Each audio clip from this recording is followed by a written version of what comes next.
പാലായ്ക്ക് സമീപം ചേർപ്പുങ്കലിൽ തോട് നികത്തി സ്വകാര്യ വ്യക്തി സർക്കാർ ഭൂമി കയ്യേറി. തോട് പുറമ്പോക്കടക്കം സംസ്ഥാന പാതയോരത്ത് 1/2 ഏക്കറോളം സ്ഥലമാണ് സ്വന്തമാക്കിയിരിക്കുന്നത്. മന്ത്രിബന്ധു കൂടിയായ കയ്യേറ്റക്കാരന് സംരക്ഷണ ഭിത്തി നിർമ്മിക്കുന്നതിനായി ജലസേചന വകുപ്പ് ഒത്താശ ചെയ്യുന്നതായും ആരോപണമുണ്ട്. ഏറ്റുമാനൂർ പാല സംസ്ഥാന പാതയുടെ വശത്തായി മീനച്ചിലാറിന്റെ കൈവഴിയായ ചകിണിത്തോട് ഒഴുകിയിരുന്നത് ഇതുവഴിയായിരുന്നു.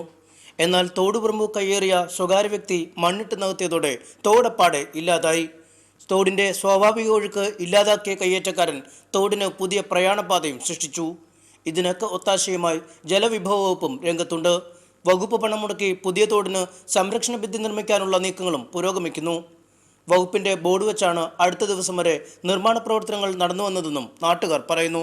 MLA-യും മന്ത്രിയും ഒക്കെ ഒത്താശ ചെയ്തു കൊടുത്തുകൊണ്ട് ഈ 1/2 ഏക്കറിലധികം വരുന്ന തോട് സ്വകാര്യ വ്യക്തിക്ക് നികത്തിയെടുക്കാനുള്ള സൗകര്യങ്ങൾ ഒരുക്കി കൊടുക്കുകയും സമാന്തരമായി സ്വകാര്യ വ്യക്തിയുടെ ഭൂമിയിലൂടെ ഏകദേശം 3 സെൻറ്റോളം വരുന്ന ഭാഗത്ത് ഒരു പുതിയ തോട് നിർമ്മിച്ചുകൊണ്ട് അതിന് ഇറിഗേഷൻ ഡിപ്പാർട്ട്മെൻറ്റിൽ നിന്നിൻ്റെ ഫണ്ട് ഉപയോഗിച്ച് സംരക്ഷണ ഭിത്തി കെട്ടാനുള്ള നടപടികളുമായി മുന്നോട്ട് പോയപ്പോഴാണ് സ്വന്തം സ്ഥലത്തിനൊപ്പം 1/2 ഏക്കറോളം സർക്കാർ പുറമ്പോക്ക് കയ്യേറ്റക്കാരൻ സ്വന്തമാക്കിയതായാണ് കണക്കാക്കപ്പെടുന്നത്.